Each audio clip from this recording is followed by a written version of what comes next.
So guys, जैसा कि हमने पिछले एपिसोड में देखा कि मास्टर शांगुआन ने फिशमैन्स को डराकर शांत कर दिया था और उनके मेंबर्स की डेड बॉडीज देख रहे थे। जांग जियो के साथ जुआन वो अल्टर में गया था और अचानक जियो रेड क्रिस्टल की एनर्जी एजो करने लगा था। गार्डियन रेड फ्लेम बिस्ट ने जांग पर अटैक कर दिया था और उसे मारने वाला था, लेकिन उस एनर्जी की वजह से जियो की थर्ड आई ओपन हो गई थी और वो 3 आइड मंकी बन गया था। जियो ने फ्लेम बिस्ट पर अटैक करके जांग की जान बचा ली थी। फिर अब हम जियो को देखते हैं। रेड क्रिस्टल की एनर्जी की वजह से वो 3 आयन मंकी बन जाता है। जियो रेड फ्लेम बिस्ट को एक पंच मारकर दूर कर देता है, जिससे फ्लेम बिस्ट को बहुत गुस्सा आता है और वो जियो पर अटैक करने के लिए जाता है। जियो उसके हॉर्न पकड़कर उसे नीचे गिरा देता है और उसे एक जोरदार पंच मारता है, जिससे फ्लेम बिस्ट को काफी दर्द होता है और उसे बहुत गुस्सा आता है। वो जियो के शोल्डर को बाइट कर देता है और उसे हिलने नहीं देता, जिस वजह से जियो को बहुत तकलीफ होती है,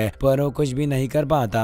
जियो की हालत देखकर जांग घबरा जाता है। वो अपनी ब्लड डिवोरिंग स्टिक की मदद से अपने ब्लड आर्ट को एक्टिवेट कर लेता है और ब्लड स्पाइक्स की मदद से फ्लेम बिस्ट को पकड़ लेता है। इसका फायदा उठाकर जियो फ्लेम बिस्ट को एक पावरफुल पंच मारता है, जिसकी वजह से वो दूर दीवार से जाकर टकराता है। फ्लेम बिस्ट फिर से जियो पर अटैक करने के लिए आता है, मगर जियो उसे दूर कर देता है। इससे फ्लेम बिस्ट को बहुत गुस्सा आता है, पर वो घायल था, इसीलिए वो जियो पर अटैक नहीं करता और इनविजिबल हो जाता है। जांग जियो के ऊपर खड़ा होकर उसे ढूंढने लगता है। अचानक फ्लेम बिस्ट उनके पीछे टेलीपोर्ट होकर उन पर अटैक करने के लिए आता है। जांग को उसके बारे में पता चल जाता है। वो अपने ब्लड आर्ट की मदद से जियो के एक्स्ट्रा आर्म बना देता है, जिसकी मदद से जियो फ्लेम बिस्ट के अटैक को फेल कर देता है। फ्लेम बिस्ट लगातार जियो पर अटैक करता है, पर जांग अपने ब्लड आर्म की मदद से उसके सारे अटैक को फेल कर देता है। फ्लेम बिस्ट स्पीड बनकर तेजी से उनके आसपास घूमने लगता है और उन पर अटैक करने के लिए आता है, पर जांग अपने ब्लड हैंड की मदद से उसके हॉर्न को पकड़ लेता है, जिस वजह से फ्लेम बिस्ट अपनी रियल फॉर्म में आ जाता है और उसे जियो को पीछे धक्का देने की कोशिश करता है। जांग अपने ब्लड आर्ट की मदद से उसे बांध लेता है और जियो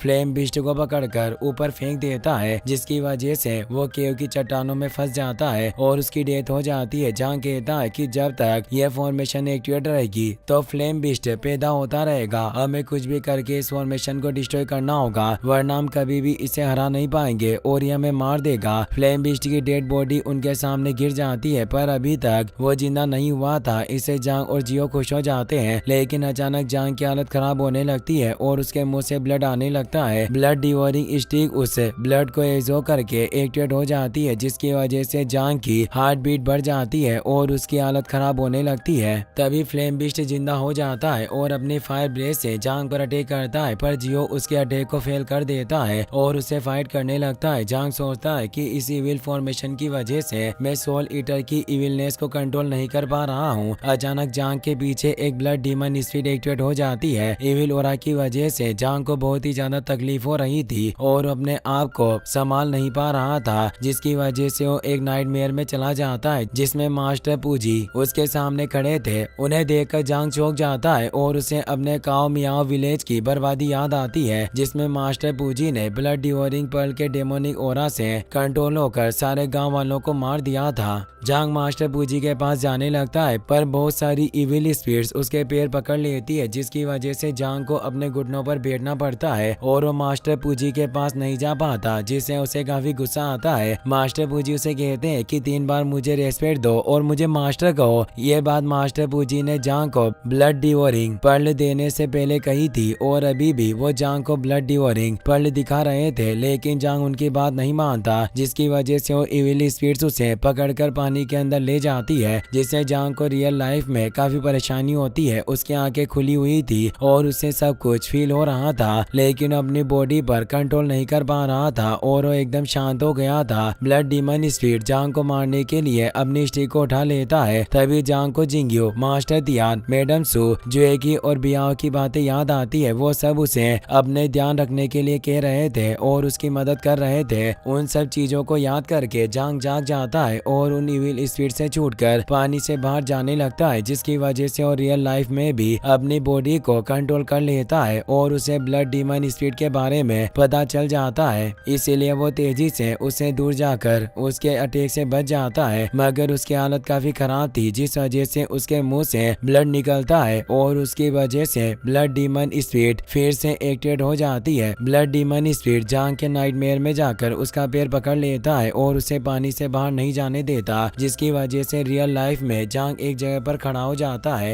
इसका फायदा उठाकर ब्लड डीमन स्पिरिट जांग को मारने लगता है, लेकिन तभी जांग की बॉडी में एक आर्टिफैक्ट जैसी कोई चीज एक्टिवेट हो जाती है, जिसकी वजह से ब्लड डीमन स्पिरिट जांग पर अटैक नहीं कर पाता। अचानक अल्टर की इविल फॉर्मेशन भी डीएक्टिवेट हो जाती है, जिसकी वजह से फ्लेम बीस्ट भी वहां से गायब हो जाता है। जांग की बॉडी पर स्ट्रॉन्ग ऑरा ग्लो करने लगता है, पर उसकी हालत खराब हो गई थी, जिस वजह से बेहोश होकर नीचे गिर जाता है। फिर हम फेंजियांग वैली के एंट्रेंस का सीन देखते हैं। फिशमैन सभी भी फाइट करने के लिए वहां खड़े थे, पर मास्टर शांग वहां से डरकर वो अटैक नहीं कर रहे थे। एल्डर लू कहते हैं कि फिशमैन बहुत ही क्रूअल क्रिएचर है, ये बिना डरे फाइट करते हैं और ये शॉर्ट के अटैक से बचने की कोशिश भी नहीं करते, क्योंकि इनकी स्किन और फ्लैश इतना स्ट्रॉन्ग है कि नॉर्मल अटैक से इन्हें कोई फर्क नहीं पड़ता। ये कहकर वो एक फिशमैन की डेड बॉडी देखने लगते हैं। उसे देखकर वो चौंक जाते हैं और किसी चीज के बारे में सोचने लगते हैं। मास्टर शांगवान सोचते हैं कि फिशमैन हमारे लिए काफी जरूरी है, इसीलिए अभी हम इनके साथ दुश्मनी नहीं कर सकते। ली जुन मास्टर शांगवान से कहता है कि मैंने रेड आइड ईगल को वैली पर नजर रखने के लिए भेज दिया है, अब वो मर्डरर यहाँ से बचकर नहीं भाग पाएंगे। मास्टर शांगवान कहते हैं कि सिर्फ रेड आइड ईगल उसका पता नहीं लगा सकती है। अगर वो मर्डरर अभी तक यही है तो मुझे डर है कि वो अपना रूप बदलकर हमारे साथ मिल गया है। ये कहकर मास्टर शांगवान सब लोगों के आसपास आइस फायर को एक्टिवेट कर देते हैं ताकि कोई वहां से भागकर नहीं जा सके। मास्टर शांगवान सोचते हैं कि कहीं ऐसा तो नहीं है कि जिस चीज को हम सैकड़ों सालों से छिपाते आ रहे थे उन लोगों को उसके बारे में पता चल गया। ये सोचकर वो एल्डर से कहते हैं कि तुम जाकर गोल्डन बेल फॉर्मेशन को चेक करो, वरना हम यहाँ उलझे रहेंगे और वो मर्डरर वैली पर अटैक कर देंगे। मास्टर शांगवान लीजुन से कहते हैं कि तुम जल्दी से सारे स्टूडेंट्स को चेक करो, कहीं वो मर्डरर स्टूडेंट का रूप लेकर हमारे बीच में तो नहीं आ गए। लीजुन होंग के साथ मिलकर सारे स्टूडेंट्स को चेक करता है, पर उसे कोई भी मर्डर नहीं मिलता।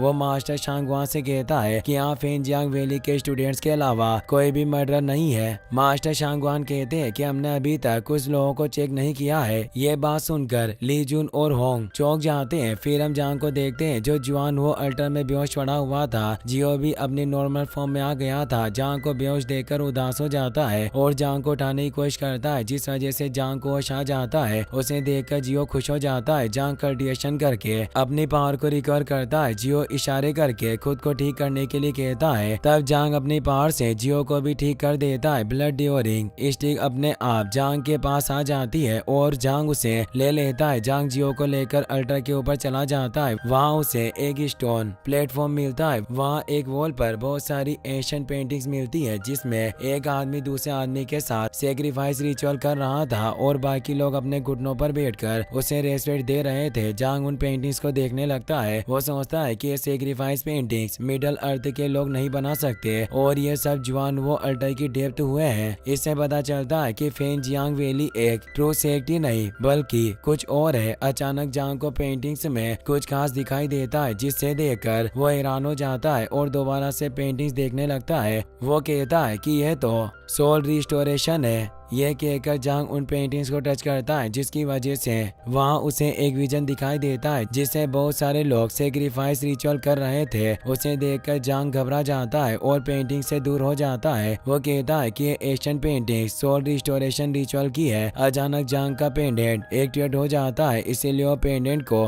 स्टोन प्लेटफॉर्म पर रख देता है, जिसकी वजह से उस केव के ऊपर एक रास्ता खुल जाता है और उसके अंदर से कोल्ड वाला निकलता है, जिससे आसपास का टेम्परेचर काफी कम हो जाता है। ये देखकर जांग कहता है कि जुआन वो अल्टर में कोल्ड एंड हीट है। ये काफी अजीब और खतरनाक बात है, पर मैं 10 साल से अपनी मंजिल की तलाश कर रहा हूँ, इसीलिए मैं यहाँ नहीं रुक सकता। ये कहकर जांग अपना पेंडेंट ले लेता है और उस डोर के अंदर चला जाता है। वो जगह एकदम आइस डोमेन की तरह थी और वहाँ हर तरफ कोल्ड ओरा था। जांग वहाँ घूमने लगता है। उसके पीछे 9 टेल्ड फॉक्स आ जाती है और आवाज करने लगती है, पर जब जांग पीछे मुड़कर देखता है तो फॉक्स छिप जाती है। वो कहती है कि तुम शांगवान नहीं हो। उसकी आवाज सुनकर जांग चौंक जाता है और उसे ढूंढने लगता है, पर उसे फॉक्स कहीं नहीं मिलती क्योंकि वो कोल्ड ओरा में छिपी हुई थी। फॉक्स पूछती है कि आखिरकार तुम कौन हो और यहाँ किस लिए आए हो। जांग पूछता है कि पहले तुम बताओ कि तुम कौन हो। फॉक्स कहती है कि तुम्हारे हाथ में जो आर्टिफैक्ट है ये ब्लड डिवोरिंग पर्ल है, जिसे सोल्स और ब्लड को रिफाइन करके बनाया गया था। ये दुनिया का सबसे इविल आर्टिफैक्ट है। इसकी मदद से तुम किसी की भी सोल को डिस्ट्रॉय कर सकते हो। भले ही तुम्हारा कल्टिवेशन कम नहीं है, पर फिर भी तुम्हें इविल एनर्जी ने कंज्यूम करना शुरू कर दिया है। जल्दी तुम पागल हो जाओगे और मर जाओगे। ये कहकर वो जांग के सामने